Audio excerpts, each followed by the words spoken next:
नमस्कार, आप देख रहे हैं एसपीटी न्यूज। पेश है 24 अगस्त बुधवार सुबह 8:15 राजस्थान की बड़ी खबरें। 2 दिन की भारी बारिश ने राजस्थान में बाढ़ के हालात पैदा कर दिए हैं। 7 जिलों में हालात सबसे ज्यादा खराब हैं।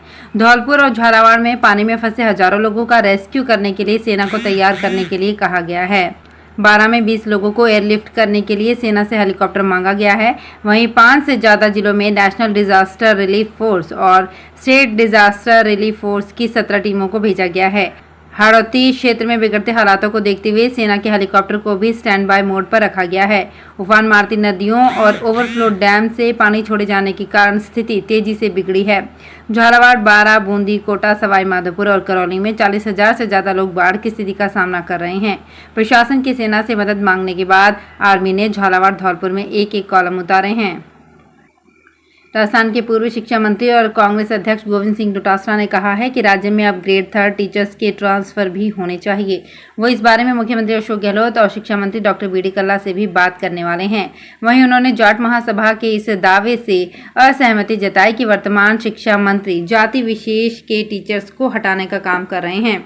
पत्रकारों से बातचीत में डोटासरा ने कहा कि ग्रेड 3 के टीचर्स के ट्रांसफर नहीं होने का बड़ा कारण राज्य के दूरस्थ व सीमांत जिलों में लगे टीचर्स के हटना था। बड़ी संख्या में डाक जोन के टीचर्स ही अन्यत्र जाना चाहते हैं। अगर हम ग्रेड 3 के ट्रांसफर करते तो इन जिलों में स्कूल खाली हो जाते। अब 51,000 टीचर्स की भर्ती हो रही है। ऐसे में नए टीचर्स को इन जिलों में लगाते हुए वहां पर तबादला चाहने वाले पुराने ग्रेड 3 के टीचर्स का ट्रांसफर होना चाहिए। राजस्थान में अब पानी में तैरते सोलर प्लांट से बिजली का उत्पादन किया जाएगा। राजस्थान अक्षय ऊर्जा निगम ने इसे लेकर कवायद शुरू कर दी है। अध्यक्ष टी रविकांत ने अफसरों को फ्लोटिंग सोलर और पंप स्टोरेज परियोजनाओं की स्थापना के लिए प्रस्ताव तैयार करने के निर्देश दिए हैं। वे मंगलवार को राजस्थान अक्षय ऊर्जा की समीक्षा बैठक ले रहे थे। अध्यक्ष टी रविकांत ने बताया कि प्रदेश में अक्षय ऊर्जा परियोजना की स्थापना और विकास के लिए देश विदेश के निवेशकर्ताओं ने इन्वेस्ट राजस्थान समिट 2022 में 8 लाख करोड़ रुपए के प्रस्ताव भेजे हैं। इन्हें यथाशीघ्र धरातल पर लाए जाने के लिए अफसरों को निर्देश दिए गए हैं। जयपुर ग्रेटर नगर निगम के पूर्व आयुक्त यज्ञमित्र सिंह देव के साथ बदसलूकी मामले में सरकार ने 2 भाजपा और 1 निर्दलीय पार्षद को बर्खास्त कर 6 साल तक चुनाव लड़ने पर पाबंदी लगा दी है। सरकार के इस आदेश का तीनों पार्षदों ने विरोध किया है। तीनों पार्षद मिलकर सरकार के इस आदेश के खिलाफ कोर्ट का दरवाजा खटखटाएंगे। 1-2 दिन में ये याचिका दायर की जाएगी। गौवंश और पशुधन में महामारी का रूप ले चुके लंपी रोग को लेकर राजस्थान के कृषि मंत्री लालचंद कटारिया ने दावा किया है कि लंपी रोग से होने वाले मृत्यु दर में कमी आई है। सरकार ने जो युद्ध स्तर पर अभियान चलाया है उससे हालात नियंत्रण में हैं। मंत्री लालचंद कटारिया ने प्रदेश कांग्रेस मुख्यालय में मीडिया से बातचीत करते हुए कहा कि पिछले 5-6 दिन से लंपी रोग में कमी आई है। बीमारी को लेकर लोगों में जागरूकता बढ़ी है। पशुपालकों और गौशाला में सरकार की ओर से टीकाकरण और बूस्टर डोज के चलते हालात नियंत्रण में हैं। लोगों के लिए इंश्योरेंस पॉलिसी खरीदना और क्लेम करना आसान होगा। इसके लिए insurance regulator and development authority नया प्लेटफॉर्म लाने की योजना बना रहा है। इस प्लेटफॉर्म पर सभी कंपनियां लिस्टेड होंगी। यहां से इंश्योरेंस पॉलिसी की खरीद, भुगतान, क्लेम सहित सभी कार्य किए जा सकेंगे। कोई पॉलिसी एजेंट बीमा बेचना चाहता है तो उसे प्लेटफॉर्म पर रजिस्ट्रेशन करना होगा। इसके बाद वो किसी भी कंपनी का इंश्योरेंस बेच सकेगा। इस साल के अंत तक ये प्लेटफॉर्म बाजार में आ सकता है। एडा जीवन बीमा देने वाली कंपनियों को स्वास्थ्य बीमा बेचने की अनुमति देने पर भी विचार कर रहा है। जोधपुर में जयनारायण व्यास विश्वविद्यालय के 26 अगस्त को होने वाले छात्र संघ चुनाव की तस्वीर साफ हो चुकी है। मंगलवार को नाम वापसी के बाद अध्यक्ष के प्रमुख रूप से NSUI, ABVP, SFI के बीच मुकाबला होगा। निर्दलीय मोती सिंह जोधा ने SFI के प्रत्याशी अरविंद सिंह भाटी के समर्थन में अपना नाम वापस लिया है। अरविंद के अलावा ABVP के राजवीर सिंह बांता व NSUI के हरेंद्र चौधरी अब अध्यक्ष पद की होड़ में हैं। वहीं अन्य पदों के लिए भी कुछ प्रत्याशियों के नाम वापस लिए हैं। रेलवे बोर्ड ट्रेनों में वर्ल्ड क्लास सुविधाएं विकसित कर पर्यटन को बढ़ावा देने के दावे कर रहा है। वहीं दूसरी ओर पर्यटन के क्षेत्र में दुनिया भर में विशेष महत्व रखने वाले राजस्थान को रेलवे दरकिनार कर रहा है। यही वजह है कि राज्य में संचालित होने वाली 500 से अधिक ट्रेनों में से एक भी ट्रेन में विस्टाडोम कोच नहीं जोड़ा गया है।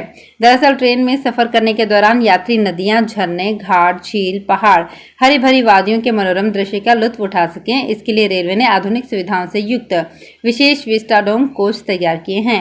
वर्ष 2018 में सबसे पहले इस कोच को मध्य रेलवे जोन की मुंबई मडगांव जनशताब्दी एक्सप्रेस में लगाया गया था। इसके बाद दिल्ली, मुंबई, गोवा, गांधीनगर, पुणे समेत कई शहरों में संचालित होने वाली ट्रेनों में जोड़ा गया है। जोधपुर जिले की बाप पुलिस ने सोलर ऊर्जा कंपनी में चोरी करने वाले केबल चोर गिरोह का पर्दाफाश करते हुए 6 अभियुक्तों को गिरफ्तार किया है। उनसे भारी मात्रा में प्लेट्स बरामद कर चोरी में प्रयुक्त पिकअप जब्त की गई है। ग्रामीण एसपी अनिल केयाल ने बताया कि Panchvakt Balaji security service Azure solar plant Shekhasar में चोरी हुई थी। पुलिस टीम ने आसूचना एवं तकनीकी स्रोत के आधार पर डेटाबेस तैयार कर पूरी चोर गैंग को पकड़ा है। पूछताछ के बाद उनकी निशानदेही पर चोरी की गई सोलर प्लेट्स बरामद कर चोरी में प्रयुक्त पिकअप वाहन को भी जब्त किया गया है। यातायात पुलिस जयपुर की टीम ने ग्रीन कॉरिडोर बनाकर एयरपोर्ट से डोनर की लीवर दुर्लभजी अस्पताल जयपुर तक दूरी लगभग 9 किलोमीटर केवल 8 मिनट में पहुंचाया। वहीं मणिपाल अस्पताल सीकर रोड से डोनर के ऑर्गन्स एसएमएस अस्पताल सुपर स्पेशलिटी सेंटर तक दूरी लगभग 11.5 किलोमीटर को केवल 11 मिनट में पहुंचाया, जिससे रेसिपिएंट्स को तत्काल उपचार मिल सके। पुलिस कमिश्नर आनंद श्रीवास्तव के निर्देशन और पुलिस उपायुक्त यातायात प्रहलाद सिंह कृष्णिया के नेतृत्व में यातायात पुलिस जयपुर ने 2 ग्रीन कॉरिडोर बनाकर त्वरित गति से डोनर के ऑर्गन्स को रेसिपिएंट्स तक पहुंचाया। चंडीगढ़ से डोनर के ऑर्गन्स दुर्लभजी अस्पताल जयपुर में प्रत्यारोपण होने थे। लीवर को हवाई जहाज से जयपुर एयरपोर्ट लाया गया। लोक देवता बाबा रामदेव के दर्शन के लिए जोधपुर होकर रामदेवरा जाने वाले यात्रियों की सुरक्षा को ध्यान में रखकर सत्यमेव जयते सिटीजन सोसाइटी ने 3 दिनों में 5000 से अधिक रिफ्लेक्टर लगाए हैं। सोसाइटी के अध्यक्ष विमला गट्टानी ने बताया कि देश के अलग अलग प्रदेशों से लोक देवता बाबा रामदेव के दर्शन के लिए आने वाले यात्रियों के सामान के अलावा वाहनों पर रिफ्लेक्टर लगाने का काम किया जा रहा है। पिछले 3 दिनों में लगभग 5000 से अधिक वाहनों और सामानों पर रिफ्लेक्टर लगाने का दायित्व निभाया गया है। पुलिस की सहभागिता को ध्यान में रखते हुए 2000 रिफ्लेक्टर कुड़ी पुलिस को भी सुपुर्द किए गए हैं। राजस्थान सरकार का साथ मिले या ना मिले, लेकिन लोग सूरज की रोशनी से बिजली उत्पादन के लिए आगे आ रहे हैं। इसमें बहुमंजिला इमारत से लेकर निजी भवन मालिक नजीर बनकर उभर रहे हैं। यहाँ इतनी बिजली उत्पादन हो रही है कि एक साल में 9 माह तो बिल ही शून्य आ रहा है और बाकी 3 माह भी नाम मात्र का शुल्क बन रहा है।